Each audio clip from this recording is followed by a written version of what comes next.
My name is Gavin Core, and I'm from the Financial Services Group at Google Cloud.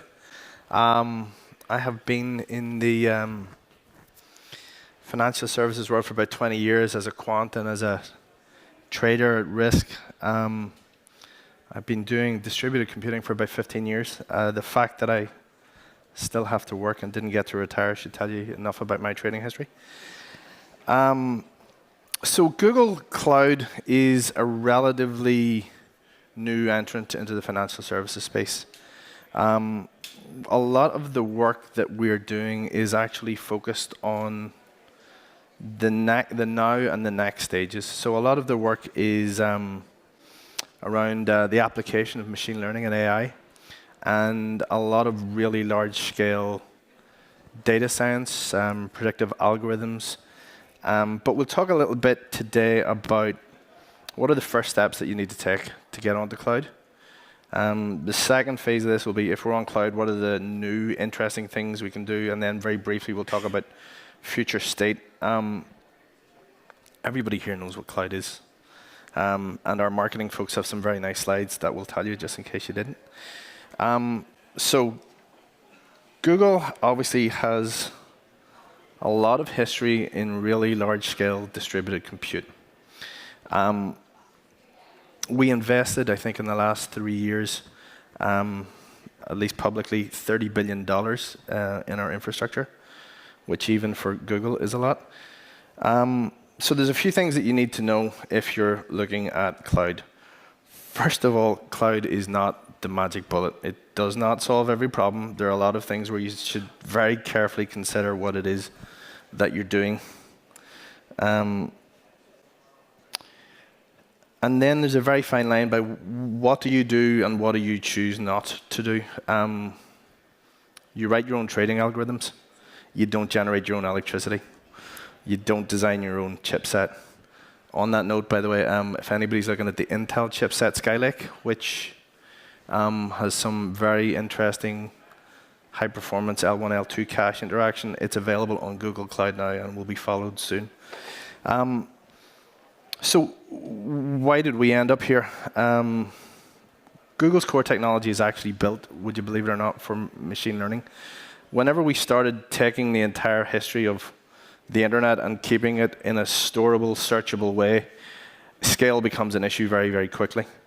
So we really had to build technology infrastructure that allowed us to do our job at a speed that customers could actually consume without headaches. So just to give you an idea of scale, we have 7 products that all run on Google Cloud, which have more than 1 billion users monthly. So a pretty good scale story. So a lot of the know-how that went into building those tools is now being packaged. Right? It's now consumable. So what we're trying to do is take the mistakes that we've made, the lessons that we've learned, some of our engineering know-how, and really bring it to you in a way that you can actually consume. Now, having done this for a while, there are really 3 types of cloud projects. The first one is what got us here, right? So Amazon Web Services, and we all owe a debt of gratitude to Amazon. Amazon brought this business of infrastructure as a service to the masses, and in financial services, we jumped on the bandwagon. When we were trading and we were trying to do risk, if we needed to get some hardware in a colo environment, by the time we went through the procurement system and we got the hardware deployed and in the colo and certified, somewhere between 120 and 180 days. I could swipe a corporate card and get it on Amazon in about 30 minutes. The market doesn't tend to give you the flexibility to wait 180 days. So that economics or business need was really what happened. We didn't have the capital, so you rented the hardware. You didn't have the timelines, so you accessed it quickly. Those are very fundamentally sound reasons to move anything to the cloud. If you have an application that's consuming compute in a manner that actually changes, then you're probably going to see an economic advantage in moving that business to the cloud. again, it does not fit all models. If you're running something 24/7, if it's high compute, if it's customized hardware, if you're using, if you have a very low latency environment requirement, this is not the place that you're going to come to deploy your applications. Moving away from the economics-driven models, we move to business value add. Now, this is the most important one, right? This is the one where you actually can do something that you weren't able to do previously. You didn't have enough compute, you didn't have enough time, you didn't have enough storage.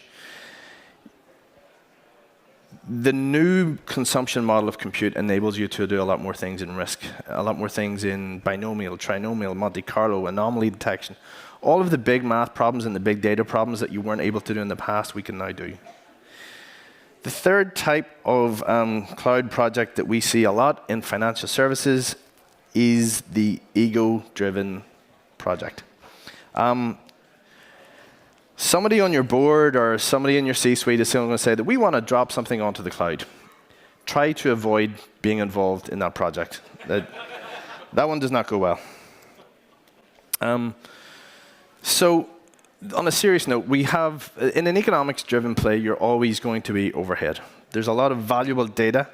That means that in that project, it probably means that if you do analysis of the data that you're doing, so in a risk environment, if you're doing transaction processing, you can use the data and the historic data that you have to actually derive value and bring something useful from that data to a consumer, to a product, or to a business team. The business value add is about driving functionality, scale, intelligence, relevance. So there are 5 key projects, right? We look at optimizing infrastructure costs. How do we derive value from data? And then the one that we're seeing a lot more now in financial services, how do we build new applications? How do we move? A lot of the fintech and finserv businesses have kind of been a little bit late to react to consumer-driven technology. If you look at where we were in terms of our just mobile apps for even consumer banking, it's so far behind a lot of the technology that especially the under 30s, which I certainly don't qualify for, are used to, right? You don't have the speed, you don't have the functionality. So a lot of the new applications are moving to a cloud-first environment. The other big issue that we have now is the business platform. How do we consume data and transactions from multiple different sources in a way that actually makes it useful and easy and doesn't lock you into something going forward? So again, these are all good cloud-first applications. Obviously, there's a lot of emphasis in consumer banking on making sure we have security around mobile devices. We can, if you want to talk about that, we can talk about that after this. So when you go to consume, it depends on where you are, right? So the rate at which you can move is kind of based on where you sit in the spectrum. If you are at a large multinational bank, things move slowly. You can't develop cycles in months. You can't move at that speed. The infrastructure and the momentum of those institutions take you a lot longer to move. So the development cycle around private or hybrid clouds is slightly better than what it is in your own colo environment. And again, if you move to public cloud, one of the big advantages is not only time to succeed, but also time to fail. You've got to be conscious of your consumers and your users. So everybody will be at different stages in that journey. And if you look at the regulatory environment and the framework under which most of us operated, you have to be conscious that you can't do an entire shift just because you want to do one project on cloud. So it's important to understand that there are various starting places and there are various timelines. When we're moving to the cloud, try to be very realistic about what you can achieve. Make sure that you don't overpromise. I'll run very quickly through a quick catalog of use cases that we've seen that have been successful, and maybe it prompts something. 5 key areas. So everything in financial services, we need very conscious thought given to security. one of the things that we've seen where projects fail a lot is that not enough thought has been given as to how these things scale. And also make sure there's control, and I would put in terms, as well as control, audit is very important, right? So you need to demonstrate the decisions that you made, especially how it relates to a consumer's transaction or any interaction with a consumer. So 5 quick things. First of all, try to make your team productive. Always a great candidate. Growing the ecosystem of partners. A lot of the infrastructure we look at is blocks various technologies from coming in. The flexibility that you get in any cloud is going to really help with that. Speed to deployment, dev, QA, UAT environments, all very, very relevant for cloud. If you look at the infrastructure teams within a bank, the last thing they want to see is you coming in with a backtesting application that you're going to run for 3 months. They have to go and buy the hardware, they've got to commission it, they've got to put it in the data center, and then they're depreciating that over 3 years, and you've run away after 90 days, and they're left holding the baby. Security is a really interesting topic right now. Publicly, we can state that we have over 900 professionals that look after security within Google Cloud. That's pretty much bigger than any other security team in any bank, any regulator, anywhere in the world that we know of. And we have a very important brand that we need to protect. So security is actually first and foremost in our mind in terms of the way that we design our own infrastructure, and also the way that we interact with your data, because we're at risk as much as you are. I'm going to run through this quickly. So again, there are various different places where you've got to consider what you need to do to meet any of those 5 requirements. And not only should you architect to get yourself to the first stage, which is a move to the cloud, you really need to contemplate what are the next steps. Because the usage pattern when you move something to cloud changes how the end consumer interacts with something. And the textbook case of that is risk. So most of our trading desks actually operate on a batch run. They will have an end use case that runs maybe end of day, end of week, end of month. As soon as you move that to cloud, first of all, it becomes cheaper. Secondly, it becomes a lot more accurate. You can do a lot more iterations on your binomials and trinomials. But secondly, you're moving that to a way that they can consume it. Instead of a batch run running overnight, you can actually run it in 10 or 15 minutes. And as soon as they realize that they can get a result set back in 15 minutes, it actually changes the way they consume that data. So instead of it being an end-of-day run, people try to move then to the hourly run, and then the next thing you know, you're looking at continuous delta, where the firm wants to look at all of their risk across everything in real time. So we'll skip through this quickly. Whenever you've done the hard work, the development, you've moved there, you ensure you're covered for scale, you ensure that the platform is stable, and also you've got to easily update that platform. So always think ahead. This is the Google marketing pitch. You guys know who Google are. So first steps in, make sure that you're ready, right? Make sure you have a development team that knows what they're doing. Make sure you've identified a project. The low-hanging fruit here again, dev, QA, UAT, and DR. Everybody's first step in, especially for the big regulated banks, the broker-dealers. The compliance sign-off will take a lot longer than the application development, as will the security review. Start with non-PII, because otherwise you're going to go through far too many headaches, and make sure that you have something identified where you can get to a minimum viable prototype, something that you can showcase internally that actually works. So market data projects are great, backtesting, serving real-time applications in a non-colo environment, where you're adding value add in options, a lot of the Greek calculations, and equities, a lot of the index link stuff. Batch runs are easy, disparate sources of data, always a good plan. Complex analysis, where we're looking at Monte Carlos, binomials, trinomials, and risk management. So quickly get through the future state. Financial services has actually been at the very forefront of machine learning. A lot of the stuff that we now call machine learning, and yes, it's very marketing driven, is really math. we've been doing math for a while. It started, pairs trading was really the first application where we saw alpha generation. As the math and the compute got more relevant for our needs, we moved to arbitrage. We were consuming more data to make decisions. Then we started taking things like the Twitter feed in, disparate sources of data. We started doing pattern matching. What happens when the volatility was at that? Indexes move quickly. Interest rates move quickly. What patterns can we see and what do we identify? So what is the next step? Is the next step the whole concept of unsupervised deep learning that seems to get the Wall Street Journal and the New York Times attention?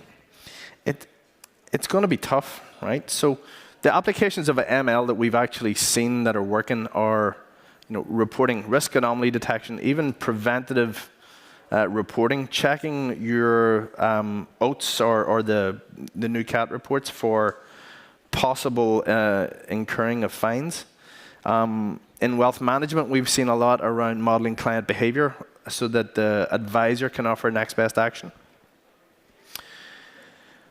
But this amount of compute actually gives you a lot of power, right? So one of the easily consumable things is natural language processing. We've actually worked with one of the large banks to look at their historic voice calls that they must keep. Nobody ever calls a bank to say, hey, great job. They call to complain. So they trawl through those records and find out why were people complaining, what products could we offer. And that's actually driven product development for them for about the next 18 months. Prop trading has a star on it because if you're actually dealing with customer data, you have a problem. But if it's your own bank or your own hedge fund, that's fine. And a lot of compute for really large-scale trend or macro variable computation. So we obviously, not everybody's deploying machine learning in financial services because we haven't solved a few problems. Regulators, right? So regulators are struggling with the idea of even some of the complex algorithms that are deployed right now for your consumer trades. It's going to be very tough to tell somebody at the SEC that the computer made the decision where to route a trade and then hand them an incredibly complicated piece of vector math and say, isn't it obvious? They're really a long way from there. So this community is going to have to come together to work with the regulators and to actually educate them. The easy places we can do this are model training and audits, where we can show that the customer benefited from our application for what we were doing on their behalf. Real-time problem detection, and that can be fraud, bad actor, or significant market issues, right? So if we look at what happened, the flash crash would be a good one here, right? This would be one where an intelligent machine learning application would flag something really quickly. And then, well, what do we do next? I mean, that's mostly up to you guys. So questions come up somewhere, I think. Or did we run over? Our time, yeah. But why don't you answer one of them right there? Okay. How about that first one? Why would I choose Google Cloud Services over AWS when building a new fintech cloud app? Listen, Amazon and Google both are very stable platforms. You need to find something that fits for you. They're targeted at two different markets. I mean, Google will pitch that we do scale and machine learning, and that's how we start. And so the large data problems are really things that we would concentrate on. Some of the salespeople will tell you why you want to pick one over the other. It has to fit with what you're doing. So if scale and machine learning are an issue, I would look very strongly at Google, but also, Azure does a very good job. And depending on where you are, IBM, Rackspace, there's a lot of the private cloud. You got to pick the right thing that fits with you.